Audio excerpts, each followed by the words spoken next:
So, welcome back. Today, going tata Bacolod.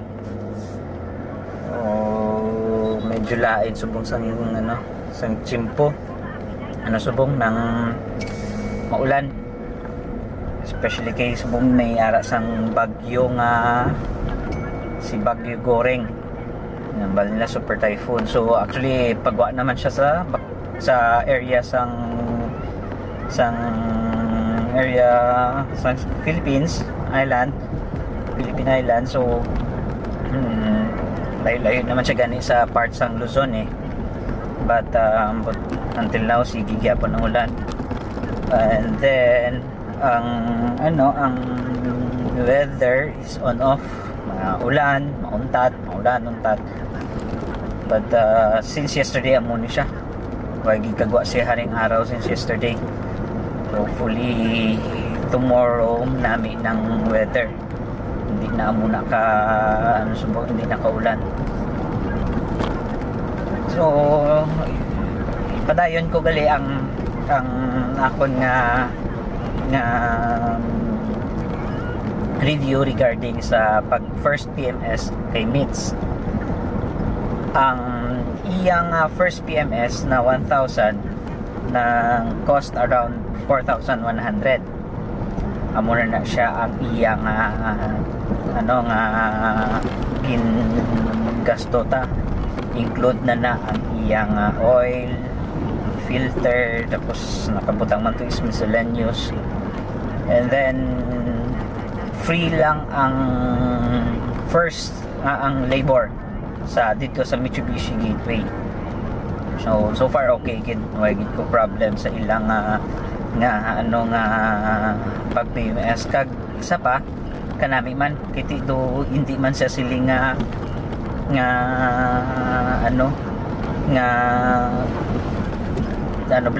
do ang area sang gateway may ara gid siya for client ng lunch, baka lunch. Tapos they provide coffee, snacks which is feel comfortable kagid. And then may wifi connection man sila dito, so pwede ka to connect sa wifi connection. So ang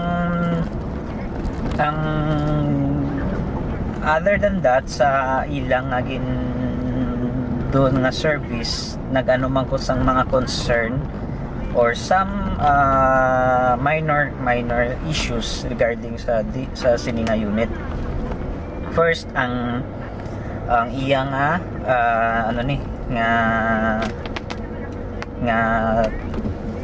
auxiliary USB nga port.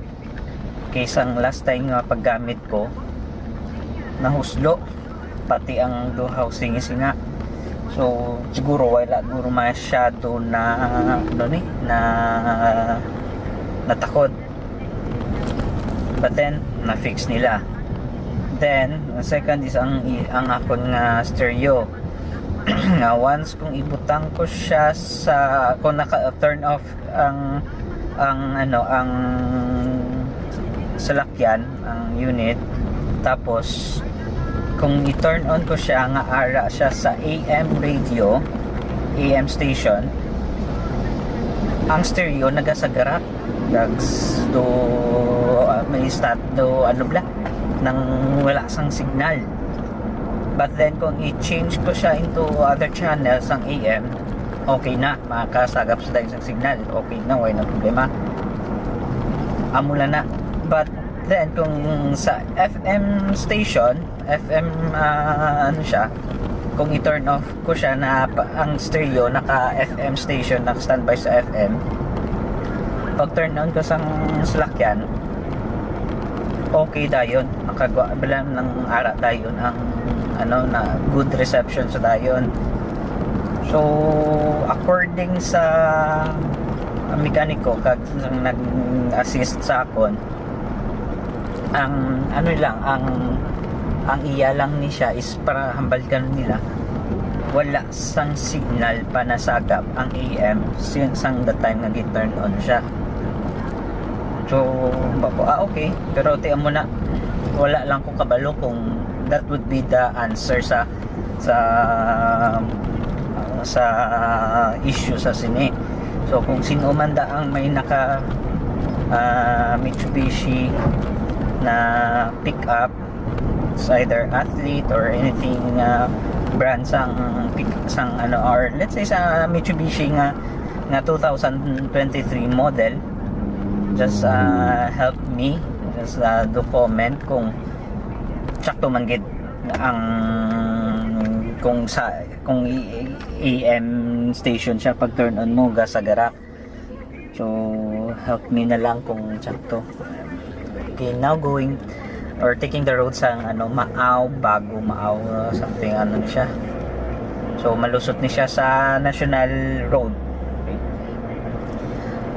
And then so next ang ginpaano ko man gali sa salakyan is ang iya nga tire pressure, which is nga makita man dire sa guides dire sa door. Pag open mo sa door sa driver side, may makita kada nga guide kung pila ka PSI ang need mo nga ibutang kung if loaded or if not loaded. So sang kay pagkuha ko ni sang unit, pagkuha namon sang unit ni ara siya sa 42 ang iya nga pressure, which is pag ko ang grabe ka stiff, tiga-tiga agid yan dong dumatsaga ko blado ara ka bilang gasakay ka sa salakyan nga wala sang shock nga perti ka undag.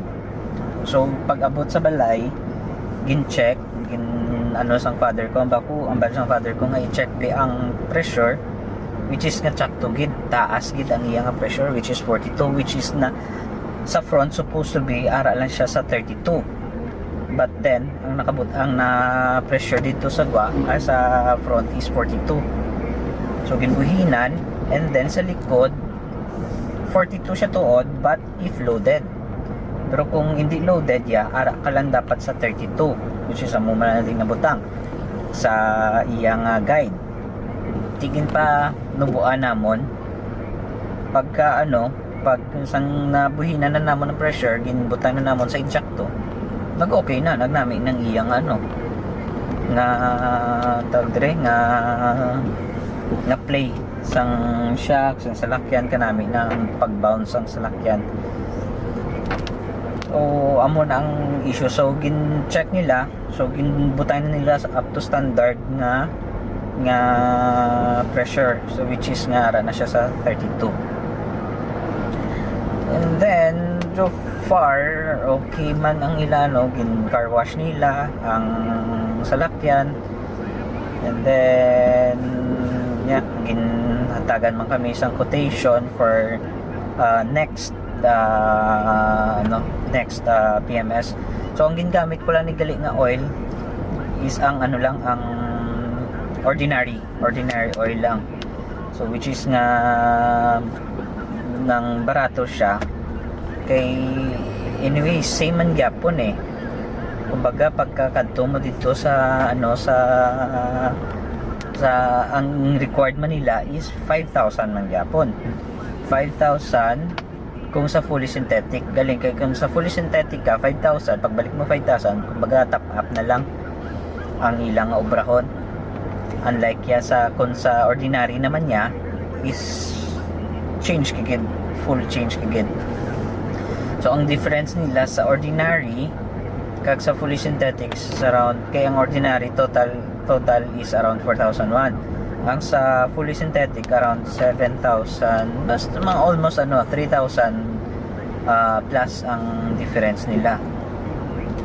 But anyway, much better for me. Ako mas gusto ko nga kung mag-change oil sa 5,000, mas better nilang isla na lang gid bilog.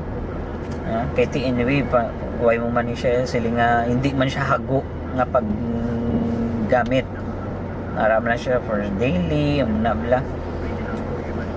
So amo lang ang ako nga ginagamit ang ordinary oil lang.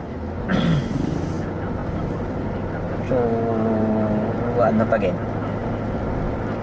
overall sa unit wala gid ko problema, sa salakyan wala gid ko problema.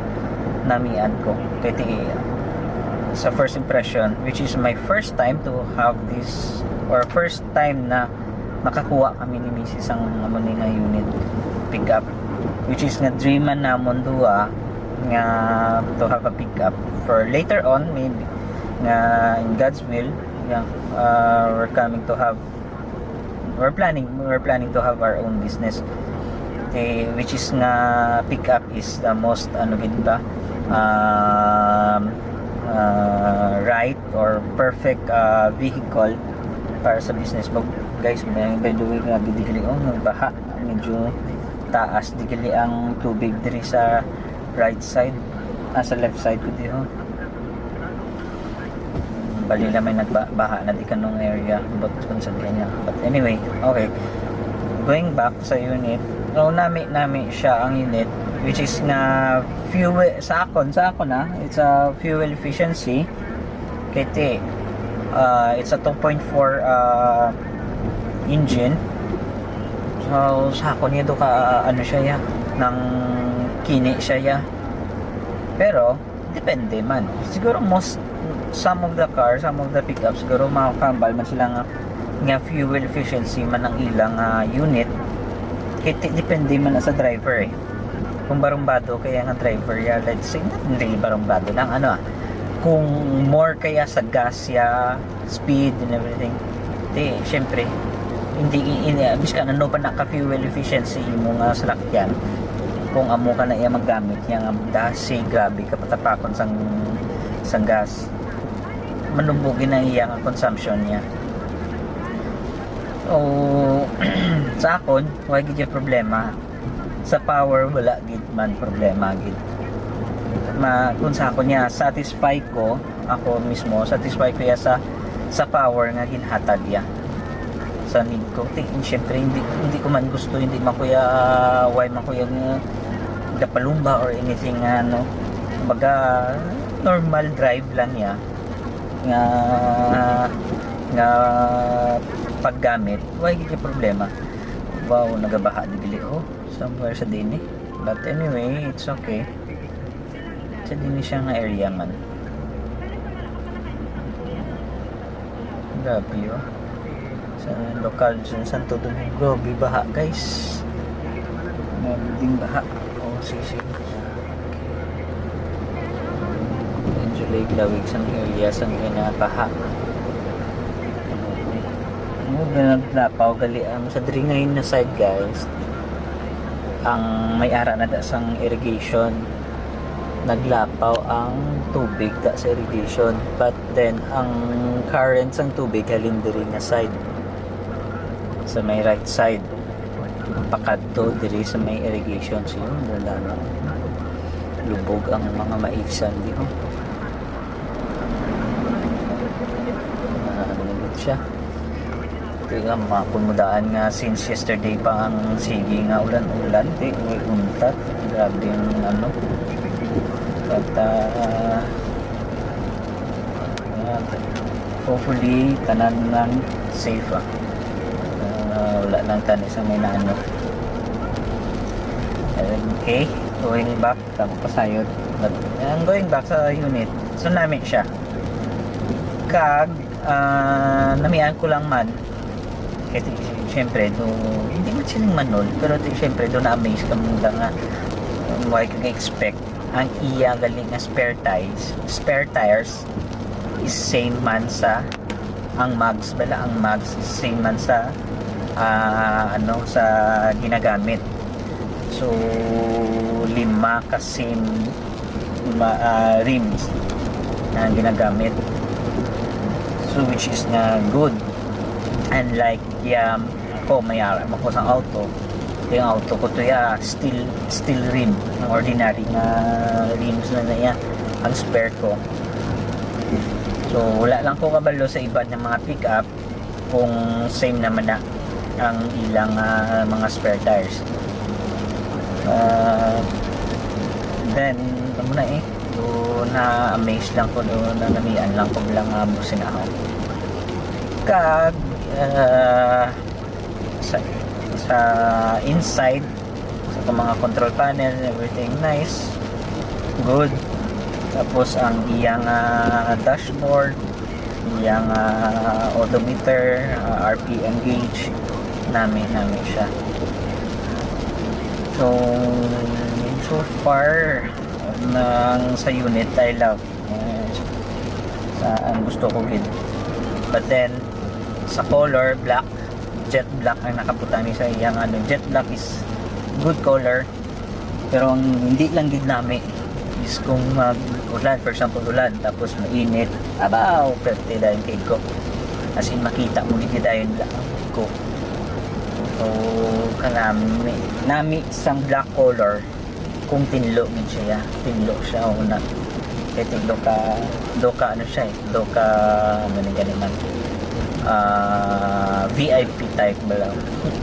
do ka VIP, usually white, pearl white and black, amo na sila yung do mga VIP car na siya.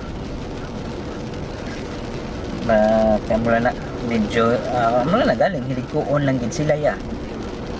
Need mo gid sila nga bantaya, tinluan na siyempre kung once na maulan init at pagkatapos na so iko na dayon. Okay, so far nami man sang unit sa mundo ni Mrs. Wala man kami na inulsol nga ginkuha ni namon, pero syempre we have to take good care of it, kag syempre pangabudlayan din namon nga ginkuha ni namon kay para sa future na we're planning kami duwa mag put up kami sa business. Hindi man ko gusto na ng arab lang may empleyado ka lang for the rest of your still planning din kami, but then budget wise lang yun ang amon nga ang ubrahon. Okay, then napagid. So wala naman sa kita, so updan nyo na lang po going to Bacolod. Enjoy the road, enjoy nyo na lang ang biyahe ko going to Bacolod. See you guys.